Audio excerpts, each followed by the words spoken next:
So again, sorry about the miscommunication. It's as you can imagine, 'tis the season. It's super hectic right now, so we're like boom, boom, boom, all over the place. We just had an event over in Kempsville at the farmhouse, farming 8 acres in Kempsville, which is pretty crazy to have that. It was fun. It was a lot, very busy. So I think I'll just be I'll be brief. I'll talk about who I am, what I've been doing for a couple of years, what I've been working on, and then just open up for questions. Sound good to everybody? All right. So, number one, I was raised on the Delmarva Peninsula. Started working on a farm at age 11. Single mother. Didn't start out in the right direction in terms of behavior. I remember being on a farm at 11 years old, and somebody comes in and he pulls up in a black car in a black suit. He gets out and he says, "Are you Scott Taylor?" And I said, "Yes, sir, I am." And he said, "Well, you come with me, son." And the farmer comes and challenges this guy who's about to take an 11-year-old kid with him in the car, and he says, he shows him a badge.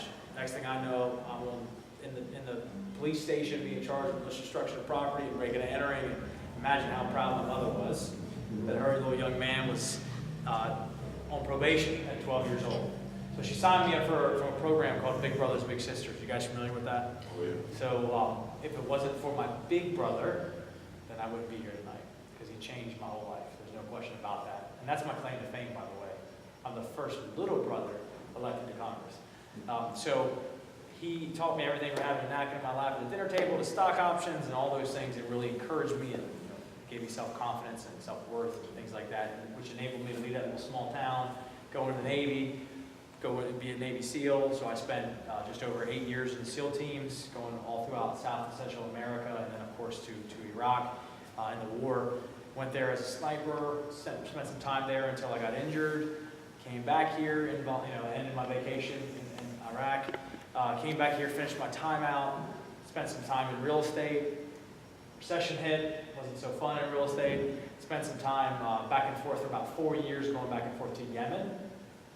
Don't go to Yemen. No reason to go to Yemen. Don't go to Yemen. So I went there and basically ran a security apparatus for an American company, negotiating with armed tribesmen in the middle of the desert for them to stop hijacking things or shooting at us, or some of them just wanted jobs. I'm not sure if you've been to a job interview with an AK-47, but that happens over there. So I spent that time there, and then I, of course, used my GI Bill to get a degree in international relations, and I also started getting involved in politics. Lost a couple elections, got elected as a state delegate, so I spent 2 terms in the 85th district, which is Kempsville Town Center area, representing folks there in the State House, which was fantastic. I learned a lot, understood how to legislate in a diverse body and get things done. So then when Scott Ridgell decided to retire, I decided to run. We did a poll to the district, and it was very positive, so I'm here in U.S. Congress now. So I serve on the Appropriations Committee, and there are a lot of different committees, and most of them are authorization committees. So for example, if House Armed Services authorizes 3 submarines to be built, well, that's fine, but then they got to get money. And that's where I'm at, the money. And so the Appropriations Committee, we're the first Virginian in the history of Virginia as a freshman to get onto the Appropriations Committee. Why is that important for this area and for Virginia? Because about 43-ish% of our economy is reliant on federal spending, right? So it's important that we have a seat at the table to protect the assets that we have here, make sure the funding is stable, and then also be able to get money. So we'll talk about that in a second back here.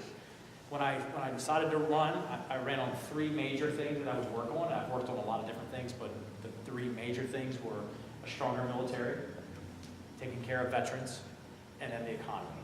So on the military piece, we have worked to get the funding correct for the military because it's been harmed over what's called sequestration. And if the funding's not right for the military, it's bad for our troops, of course, for their maintenance and their readiness and their training. It's also bad for our area, for the economy, of course. And for the first time this year, the first time in 22 years, Congress has passed defense appropriations and authorization on time. Now that sounds like a very low bar, like getting your job done on time, very low bar. But it's the first time that happened in 22 years. And that's very important for our area, it's very important for our military. And of course we had the largest pay raise in almost a decade. On the veterans issue, this area is the fastest growing veteran, has the fastest growing veteran population in the nation, women veterans. Iraq veterans, Afghanistan veterans, fastest growing in the nation. In the next 10 years, there'll be 40% more veterans falling into the VA system, and with a 60% more demand in care. So my first bill, and let me say that 98% of bills that are introduced in the Congress, 98% don't become law. Less than 2% become law. We already have a law, we got it done in a year, just over a year. So the president signed our bill into law, which essentially holds senior executives at the VA accountable. So I'm very proud of that. I'm also championing a new veterans hospital. It's an outpatient center here in the South Side. 63% of the people who use the Hampton facility, veterans, are on the South Side. Congress authorized a new outpatient center here, and again, we're already over capacity, by the way. They authorized it, but no one was championing it. No one was actually working towards championing that.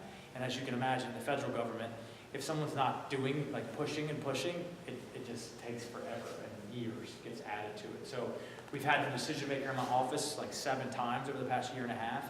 In a couple months, the GSA will announce a competitive bid for that new hospital to be built. Virginia Beach and Chesapeake are going to compete on it. We've worked with Virginia Beach. I'm a little biased because it's my district, and Virginia Beach, and I live here, and I wanted it here. However, the goal is just to get it done first. But they'll compete, but Virginia Beach is ready to go to compete on it. And but that's going to get built. It's going to get done. We're going to see it through. That's going to be probably in the next 5, I think 22 was the time frame. But they'll start pushing the competitive bid coming very shortly. We work on veterans issues all the time, just about daily. Then the last thing was the economy. And I wanted to vote in ways that allowed for this economy to thrive. The economy is doing very well right now, across the board. Every single indicator. I think there's always room for improvement, but the economy is doing very good.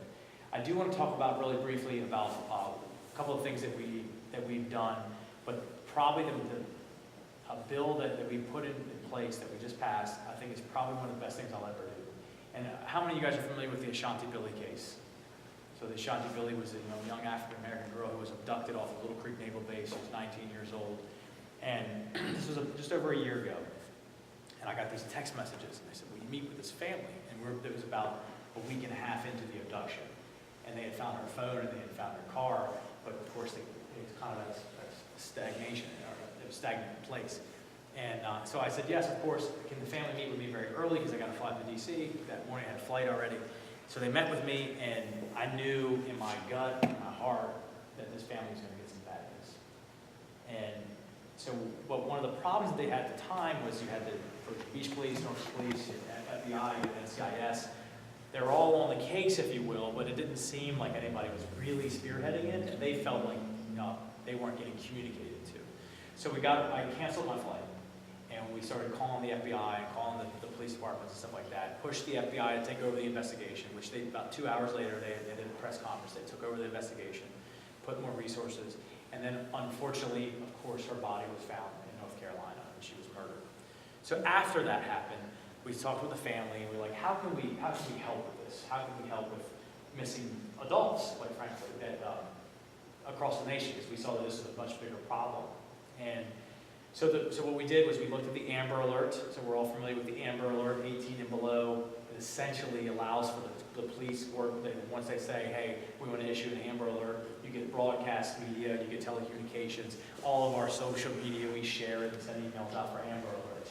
There's a Silver Alert, 65 and up, but there's nothing between, like nothing. That's a big part of the population. That's the biggest part of the population, right? Now, you can't impede on individual rights because some people don't want you to find them. Right? Some adults don't want you to find them. But if the law enforcement says, okay, this person was abducted against their will, or their mental health issues, or their safety is at risk. And just three weeks ago, Virginia Beach Police was asking for the public's help because there was a missing lady who was about 50 years old who they felt like she was in danger. They wanted the public's help. Right? So this particular thing that we were working on would have been used for that. So in the meantime, their delegate, his name's right here from Jones, Delegate Jones from Norfolk, put it in for Virginia, for the state, and got it passed, which is awesome, right? And they've already used it in the state. But just like with the Ashanti case, they found her body in North Carolina, it can't just be the state, it's got to be a nationwide thing, right? And so 1 year to the day that family came in my office, we passed the Ashanti Alert Act through the House of Representatives. That's going to be one of the best things I've ever done, and because it will absolutely save lives. And we had the family up, and they were there for the whole process. We were able to honor Ashanti's legacy in her name, but also use this darkness and bring light out of it and save lives. We've already identified a couple senators that are interested in it. Senator Blumenthal is one of them, and he's like, I'm a Republican, but every single bill, that I've introduced, every one has a Democrat co-sponsor. Because I told you 2 years ago that I would try to work across the aisle and get things done. Every one. Senator Blumenthal obviously is a Democrat senator. I don't care. I don't care about that. I want to get this done. I want to get it to the president's desk so he can sign that Ashanti Alert Act and we can start saving lives. So those are things that we've been doing. There's a lot of other things, but I do want to open up and I want to answer some questions while I'm here. If you guys have any questions.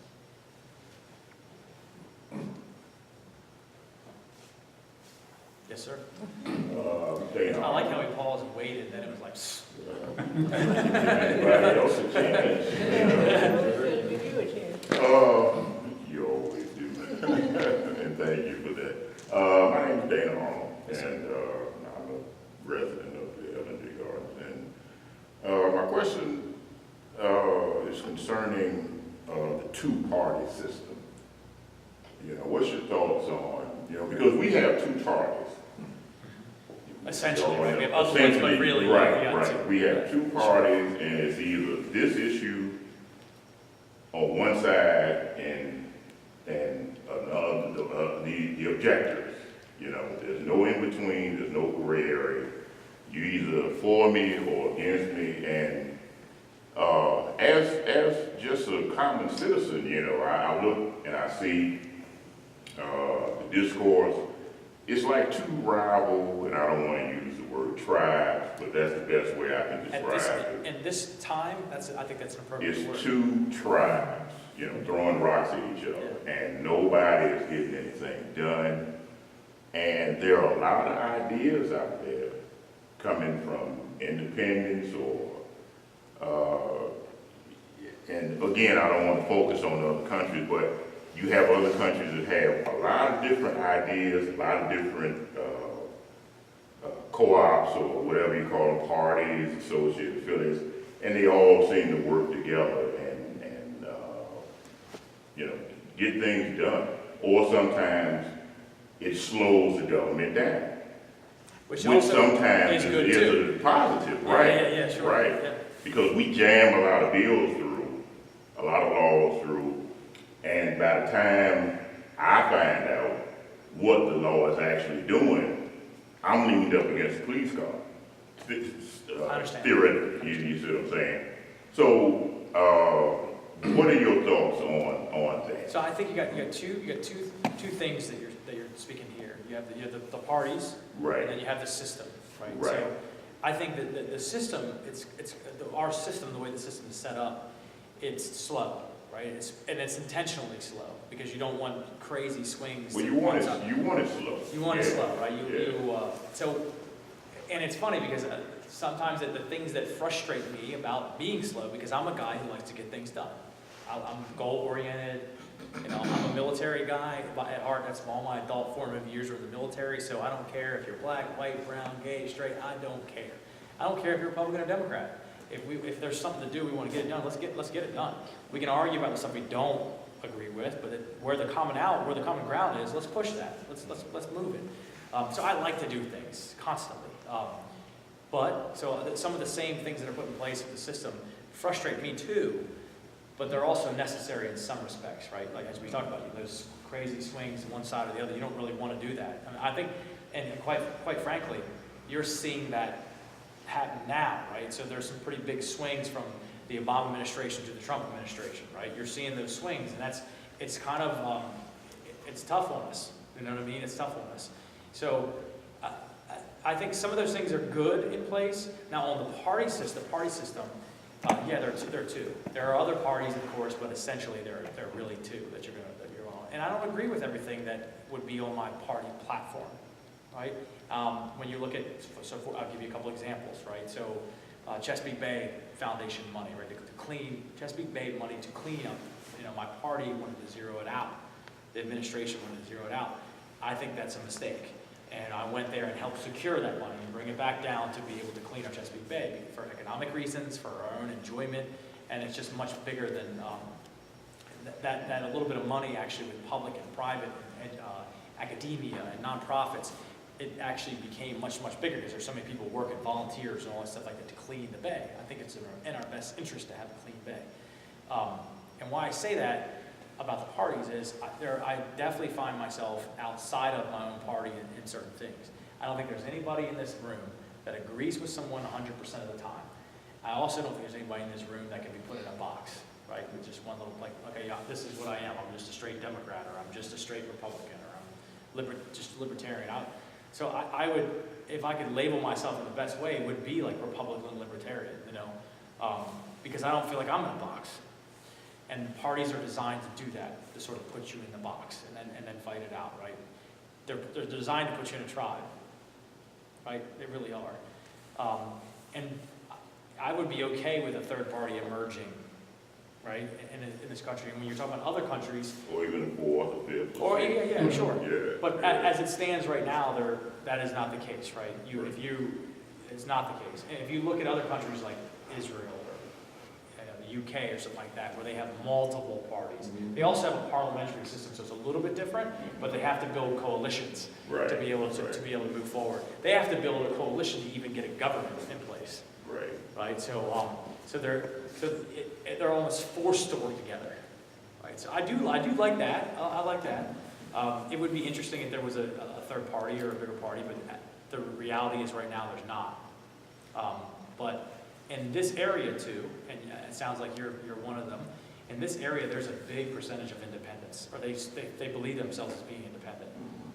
That's like the fastest growing demographic, if you will, of in political demographic are independents who don't want to be put in a box, who want to say, you know what, I like this person better, or not. And I don't think that's a bad thing.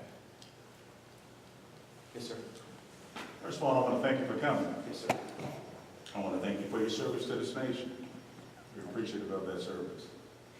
My question is, number one, so if we were to look at the two parties, we always hear the same thing. Somebody's got to step across the aisle. When we look at national television and we don't see people stepping across the aisle, it's almost straight party line, and Judge Kavanaugh's situation is certainly a perfect example of that fact. Whether you believe he did it or not is one thing, but I think it's one thing too that I saw, that at least I feel on the side of the Republican side on that, is that if you have an individual that is of some controversial status, whether he actually did it or not, but he, to me, as a seasoned judge, didn't act too seasoned the way he responded, even in the news conference when he's used to interrogating people or what have you in the course of a courtroom situation. So in the minds of many people, there was a benefit of doubt. I was often wondering why our beloved president could not choose another candidate, just in case, since he was having so much fire with this one, to be a better choice. And then again, here we go again with party lines. Party lines is not working for this country.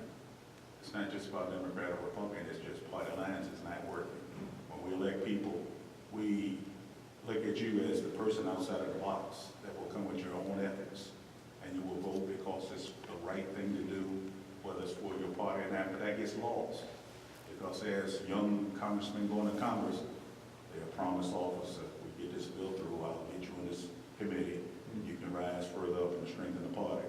So we're all familiar with that political lingo as well. That's got to change. You know how? And as a young congressman, Sure. No one's ever done it to me though, as a delegate or a U.S. congressman. I've never had anybody that's a leader in my party that said, you need to vote. You have to vote this way. your time will come. But I understand. But they have. I mean, they really have. That I've never felt. And maybe the feeling how I feel pressure might be different than someone else. I don't know. I have never felt that kind of pressure. I just haven't. To do that. So, but I understand what you're saying, and all I can do, like the Kavanaugh thing, I mean, I'm on the Senate and everything like that, but there are times, in the House, it's a little different than the Senate, right? So it's majoritarian. So there's a talking point out, for example, now, that's an attack on me. They're like, oh, well, you vote with your party 98% of the time. But actually, they say you vote with the president 98% of the time. There's two reasons why that's a very misleading and flawed talking point. Number one, the president doesn't introduce bills. I didn't vote with the president. He signed bills that we voted on. You know what I mean? That's a complete farce. The other thing is, because the House is majoritarian, it is the party that's in power. And this happens, it doesn't matter who's the speaker or this happens in every House thing. So because the House is majoritarian, as opposed to the Senate that has a little more minority rights in the Senate, whoever is in control, they control the floor. They control what comes to the floor. So the bills, if it's a Republican Speaker of the House, the bills that are going to be on the floor are going to be overwhelmingly Republican, if not 100% Republican slanted. If it's Nancy Pelosi and it's the Democrats that are in charge, they win, the bills that will come to the floor will be 100% slanted that way. That's the way it is. It's so that talking point's not good. But I will tell you, I have bills that it would be tough for me to get up to the floor with a Republican-controlled House that are my bills, that are sort of outside of orthodoxy, Republican orthodoxy. But again, even if I'm confident that I can still get things done as a Republican, even if there is a Democrat speaker. But Yeah. the bottom line is, after all of that, what's the most important thing? The vote. When we see on the news 400 or so forth as opposed to 60, I say it's the bottom line. And you can see the majority is going to either be one party slanted on the viewpoint as to another. The other thing I would say about the Kavanaugh case is one thing. I saw one piece of bright light in the room. A Republican and a Democrat stepped across party lines, and they looked at it, two people as men. I think they stopped being Republicans and Democrats at that time enough to say, yes, we do need to consider. Plus, the Republican president, our beloved leader, also put handcuffs, I think, on the investigation as to what they could go look for and what they could prosecute on. So I do believe what I will that say, Jerry Benson is still guilty. what I will say for me, because I'm your congressman, and I can't control other people, but for me, as a leader here, I want to work across the aisle. I think that's important. I think there are a lot of things that you can't get done without a bipartisanship action together, period. So again, that's why I say I don't have any bills, none, that I have introduced that don't have a Democrat co-sponsor, that has a double negative. But that's the case. Like I proactively, I don't introduce them unless I have a Democrat with me. I have Republicans with me too, and Democrats and stuff like that. But so. Again, even if the House changes hands and goes to Nancy Pelosi, some of the bills that I've introduced that are tougher for me to get through with a Republican speaker, they're still Democrats on my bills, and I'm confident they'll move. So I think I'll get things done either way. But that's only because I've built relationships across the aisle, and because I have intentionally worked across the aisle to get things done. And so I can't control other people, but I can promise you, that's what I do, and I'll continue to do that. That's what I did when I was a delegate, that's what I do here, that's what I do in daily life, right? So that's what I'll do. Yes, ma'am? So, this big tax cut and this big change in the way we do taxes and all that kind of stuff. It just seems that it's pretty short-sighted. I think that there will be a lot of lower income and middle income people that will feel some benefit for the next couple of years because the standard deduction is doubled. But it doesn't seem like it's a good thing for the long run. The trickle-down thing has been tried and failed several times, and with the rich getting richer, it just seems like not a good thing. But why do you think it's a good thing? For several reasons. Number one, I grew up working poor. So unlike my opponent, this is an attack on her. She did. Like, their family is fine. I grew up working poor. I grew up in an area that's working poor. I can tell you that around this district, it's like 9 out of 10 folks have more money in their pocket because of that tax reform. We also voted, and I'm an original co-sponsor, to make them permanent. When they first went through, there, because of the rules of the House, you couldn't do that. But we voted to make that permanent. We were in the debate, because I'm going to stay there, and then I'm going to go to the other benefits of it. I think my opponent said that it was like the average, and I think she said 688 or somewhere around 600 something, $700 more money in your pocket, the average person. I can tell you right now, when I grew up, that would be the difference potentially between the lights going on or off in my house. And there have been many people, single mothers that come up to me. I had one, I use this example, Froggy's Cantina. I'm there, and she came up to me. I get $70 more in my paycheck every 2 weeks. That's a lot of money for a lot of people. And proportionally, what they pay in taxes is a lot of money. What they earn and what they pay in taxes. The other benefits of the tax bill are for businesses, but businesses employ people. Like that's what creates jobs and investing in the community. Opportunity zones. I guarantee you, and I think I could probably find the governor. This isn't a bust on the governor, because I like the governor. He's a nice guy. But he's going to claim credit for opportunity zones that are in the tax code that will draw investment, that will create jobs in depressed areas around Virginia, on the Eastern Shore, and places like Norfolk and stuff like that. He'll be touting that and taking credit for it, and good on him. It doesn't matter to me. But that's from the tax bill. So there are a lot of benefits from the tax bill. And the goal, of course, was to make it lower for everyone and flatter. So I understand that there are philosophical differences, there are differences of opinions of how you do it. I get that. But in the end, I felt like, and I will say this, no legislation is perfect. None. And they'll have to go back and tweak things. That happens with any major, certainly any major legislation, but most legislation. But I felt like the good outweighed the bad, and that's why I supported it. I have a suggestion for you. Sure. If, with the student debt so big for lower and middle income people, in the event that they are fortunate enough to get a big windfall of money through an inheritance or something like that, I think that it would be nice if there's a tax exemption for using that money to pay off Your actual debt, student debt. student debt, and not have to pay taxes on your windfall in your payroll student debt. Oh, gotcha. So no paying on the money that you do allocate towards the debt, you don't pay taxes on that amount. I think it's a good idea. You can use it. I'll take claim credit for it. Yes, ma'am. How'd you get involved with the Ashanti? Ashanti? Yes. I got involved because the family came to me for help. They they came to me through a couple friends of mine that texted me and said, "Will you meet the family?"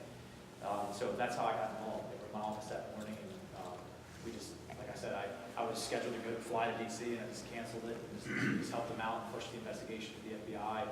And then, unfortunately, when she was found, after she was found, we stayed in contact with the family, and we've been working with the family throughout that year. It wasn't easy to get that set in the posture that was ready to pass through the House. It took a lot of work, working with the Judicial Committee, and quite frankly, we had resistance in our own party for it. Because did Delegate Jones that started? No, we did. We did. We started. We started from the get-go. But that doesn't take away from it, because I'm glad he passed it in Virginia. I'm glad that he took it and ran with it. I think it was a fantastic bill for him to pass. Supported him 100% in what he did. You give him credit for it? 100%. In Virginia, yeah. I mean, absolutely. Because I knew he was involved in it, but I hadn't heard you say anything about his involvement. Oh, I said it a little earlier. You said just a minute ago, but I didn't hear you in your ads. That's why I was curious. Well, it's not in my ads. I'm not, I'll give him credit for it, but I'm not going to put ads out for him. But Fred, if someone has done something, I feel. I talked about him. I'm pretty sure we spoke about him. I've spoken about it many times about it already. I'm not in my political ads because we just don't do that. But I think what he did was fantastic, and I support him 100% in what he did. Actually, he was a freshman delegate. I think it's a great bill for him as a freshman to already jump on the scene and do that. I thought it was great. So, you guys have one more? Yes, sir. think America right now is having a problem with credibility. Who do you believe? We got a president that got elected into office and didn't have to show his accounting. What's up with that? We have a president also right now with the journalist that was murdered overseas, and the president does not, from what I can see, directly want to be involved because he may have $40 or $50 million invested with heirs. You know, that to me is a conflict of interest already for him. Let me But talk about both those. we got a president, to me, that hasn't been the classiest guy you want to see, whether you're Democrat or Republican. How do you support a person like that? Well, a couple things, let me address it. Number one, and whether we like or dislike this thing, it's not the law for him to give his tax returns. It's not, right? So Every other president has done I it. understand that, but it's not the law. And he was elected president to do it. I'm not saying, I think he should do it. I think he should give his tax returns. But I'm just saying, he got elected president without doing it, and it wasn't a law, right? So you have to respect that, right? I think he should. Cool, right? But I think that some of the things he says, and I have never been afraid to stand up and say, hey, this is wrong. Look at Charlottesville, for example. I've said it on national television, I thought it was a failure of leadership after that, and I said that. At the same time, I know that, folks who dislike him, they want me to attack him every day, right? That's wrong, because that doesn't do you any good for me to do that, because it's just not impactful. I can stand up and say what's wrong while maintaining his respect and still being able, and I have. I've come out against him a bunch of times on several things, but I've done it in a respectful way that I can still work with him to get things done. That's important for you. If I just trashed him every day, that doesn't do anything for you. It does nothing. It does nothing for against him, really, because after a while, it's just me just saying bad things about him, and it doesn't do anything for you, for me to be impactful. On the Saudi Arabia thing, I think the president's comments were off. I mean, I really do. I mean, it's 40, 50 billion, but it's much bigger than that. Because, my background, my whole education, my experience is all foreign policy, national security, military, stuff like that. I've met the Crown Prince MBS, I've been with the King in Saudi Arabia, I've been with the Crown Prince of UAE and the Emir of Qatar, spent years in that part of the world. I understand the culture very, very well. It's much different than here. But I think on the journalist issue, on human rights, right, there has to be consequences, international consequences. Once it's out, once we figure out, because I think people were jumping a little too fast, because that's our news cycle now. Everybody's like jumping to conclusions and stuff like that. I think people were a little too fast jumping to conclusions and even reporting. I think it's important that we figure out what went on. I think there should be some consequences, absolutely. At the same time, MBS, who's the Crown Prince, I think he's been immature. I think he's been way too loose. Let's that's going through to balance our budget, because, if you stop taking in money, you have to stop spending money. And most of the time, majority of the time, we see the general public, we see cuts in social programs that were designed to help people. Social Security was designed to help people. Medicare, Medicaid was designed to help people. Is there any conversation to kind of balance that? Because we always hear that, cut the people off. We don't hear about the tariffs, the high prices, the farmers getting $20 billion, help them out. We don't hear about, things that cause inflation or cause spending. So I'll be. Even I'm a veteran, and so even our military spending, I agree. Military is just whatever they want. So let me address that real quick, because I know he's Gotta go, getting me to gotta go go. to the next thing. So what I'll say is this: just like your family budget, right? How many Absolutely, you're taking in, and that's where I was going. right? It's not just you're gonna have to cut. If I make less money, I have to spend You're it. cutting back on the restaurant. You're cutting back on the Starbucks. Absolutely. You might get a little bit one model down in the car. Cruising strip, so whatever, it's a whatever. lot of different things, right? Right. It's not just one. Hey, this is what it is. Right. They're across the board. When you look at defense, I'm an advocate because initially, where we are right now, we needed a short-term cash injection because of the maintenance readiness training. 17 years of war. I worked there was cuts. 43 years of civil So service, you so know. I know However, every year we however- went through that. However, yeah. the Army will tell you today, we spend $500 million a year in empty buildings. That is unacceptable for our taxpayer dollars to go to empty buildings, right? And then, or the Air Force will come in and say, hey, here's $1 billion program that doesn't fight today's wars or the next wars. It's kind of a legacy program. Unacceptable. That's got to go away. And so short term, while we need the cash injection for the military, long term, you got to get cuts in some of those areas that are absolutely not needed. Even this is blasphemous around here, right? Like Yeah. when I say shipbuilding, for example, they're like, it's not so much the number of ships, it's the quality, not the quantity. So are these ships able to defend themselves or offensively against things like cyber? You can sink a ship today, sink a ship with cyber right now. Can the ships deal with that? Because if not, they're like dead in the water, right? So if you have 500 ships, doesn't really matter, does it? If they can't defend against that stuff. So we have to get a handle on that. When you look at government itself, there's still a lot of, it baffles me how much inefficiencies there are in government. Some of the programs that you're talking about, while well-intended, some social programs are very well-intended, and politically, it's, the people are pushing, to do them.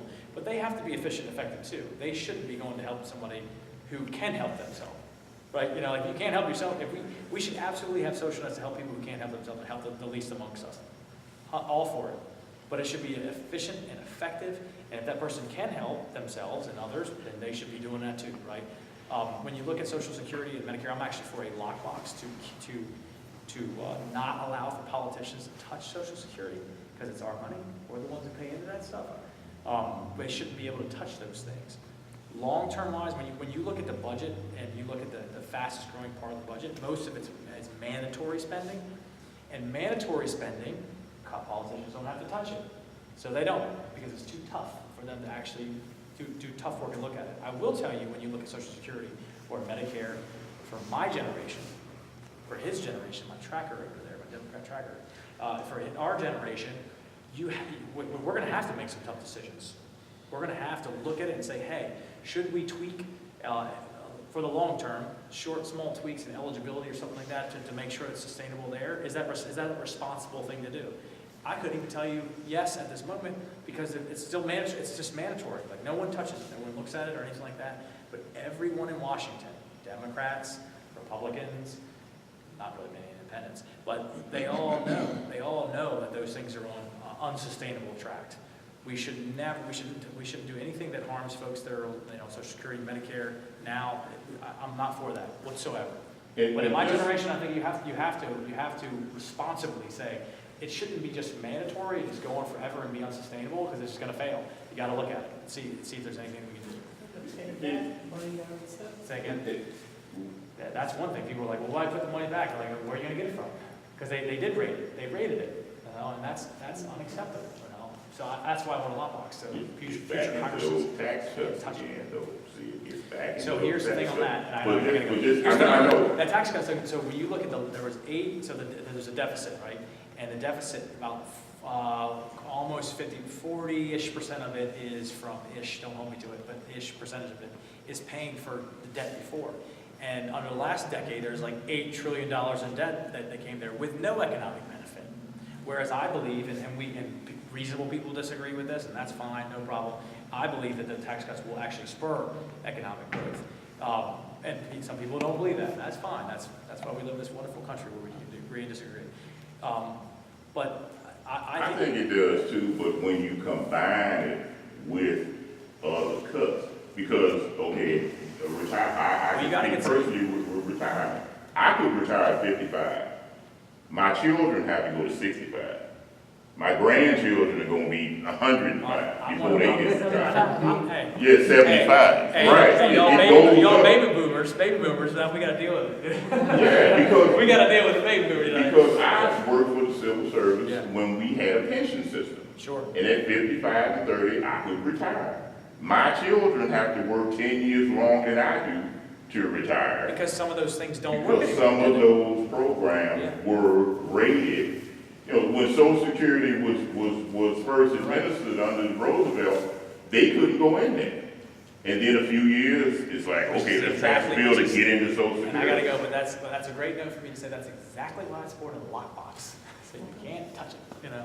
Listen, I'm sorry I have to go, but I really appreciate you guys spending time with me tonight, answering questions, thank you.